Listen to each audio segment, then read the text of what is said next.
For 30 long years, the ranch had belonged only to silence. Dust drifted across the empty, yard the way forgotten. Thoughts drift across an aging mind. Elijah Ward had grown used to it. The quiet creak of the windmill, the groan of old wood, the distant cry of coyotes at dusk. He had once been a man of voice, laughter, and fire. But time had carved the noise out of him, leaving a stillness that felt safer than people ever had. He didn't go to town anymore. He didn't write letters. He barely spoke aloud. The world had left him behind, and he had allowed it. Then one evening, when the sky burned with sunset, everything changed. He first sensed it before he saw them. The horses stirred strangely. The air carried footsteps that were careful but desperate. Elijah stepped onto his porch, squinting into the fading light, and his breath stopped. 6 figures stood at the edge of his land. 6 women. Their clothes were dusty, their hair wind-blown, their faces tired yet unbroken.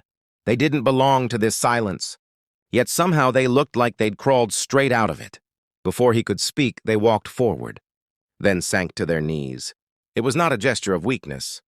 It was something like respect, something like pleading, something he hadn't felt directed toward him in decades. Elijah's hands trembled without his permission. It had been so long since anyone had needed him, so long since anyone had even looked at him as more than a fading ghost of a life that used to exist. The eldest woman lifted her face, eyes bright with a strength that came from pain. "Please," she said softly. That one word carried miles of fear and hope in it. "We need shelter, and we need you." His heart thudded painfully in his chest. He wanted to turn away, to remain the man hidden from the world. But something inside him cracked. The ranch seemed to breathe for the first time in years. The wind stilled, as if waiting for his answer. Elijah Ward hadn't seen a woman in decades. He hadn't seen life, purpose, or destiny either. Yet now 6 strangers knelt at his ranch, and the silence of his world finally broke. Night arrived quietly, but it carried a weight Elijah hadn't felt in years.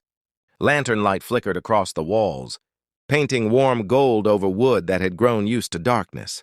The 6 women sat around his old kitchen table, their hands wrapped around mugs of water as if it were something sacred. Their eyes kept drifting toward the windows, toward the night outside, as though danger might step out of it at any moment.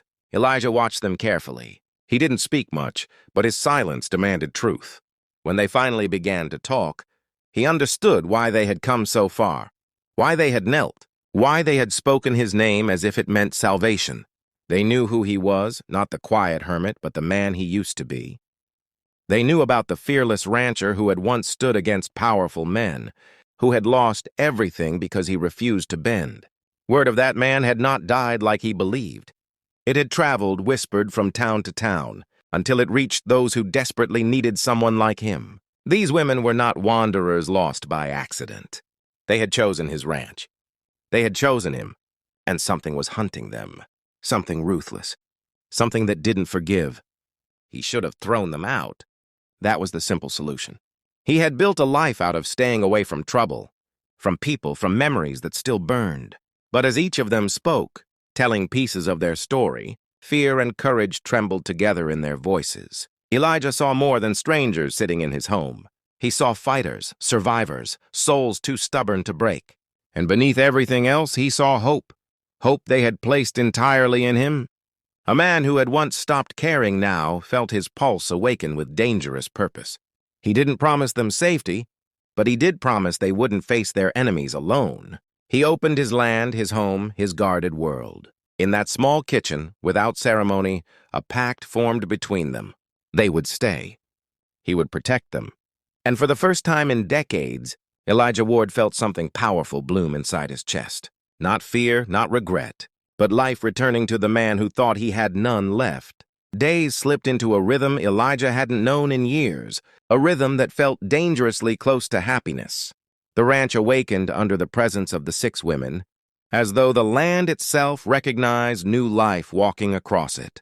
Laughter fluttered along the fences while they worked, patching broken boards, clearing debris, pulling life back into places Elijah had long abandoned. The house that once echoed with emptiness now carried footsteps, voices, and warmth. Sometimes Elijah would catch himself pausing mid-task, simply listening. It almost frightened him how natural it felt. But peace always attracts storms. It never arrives alone. The first sign was subtle. Boot tracks near the boundary where nobody should have walked. Elijah crouched in the dirt, fingers brushing over the impressions, his jaw tightening. These weren't old. Someone had been watching. Someone close. The next sign was worse. He found a casing half buried near the barn, the metal gleaming in the light like a warning. This wasn't coincidence. This was preparation. Someone was circling his world, testing its edges, measuring its strength. He didn't tell the women immediately, but they felt it too. The air grew heavier at dusk. Their eyes lingered at the horizon longer. The laughter softened. Then one night, when the wind fell silent and the ranch seemed to hold its breath, Elijah finally spoke the truth. Danger was coming. Not someday, soon. They didn't panic. They didn't plead. Instead, they knelt again, not in desperation this time, but in unbroken loyalty. They looked like warriors preparing for fate rather than victims hiding from it. One of them spoke for the rest, voice steady and fearless. "We're done running. If they come, we stand together." For a moment, Elijah couldn't breathe. He saw courage in them that mirrored the man he once was. And suddenly, he didn't just feel responsible for them, he felt proud of them. The loneliness that had ruled him for decades had no place now. He wasn't just a hermit guarding his land anymore. He was a leader again, a protector, a man with something worth fighting for. The storm was gathering beyond the hills. But this time, Elijah Ward was not alone, and the ranch was no longer silent. It was ready.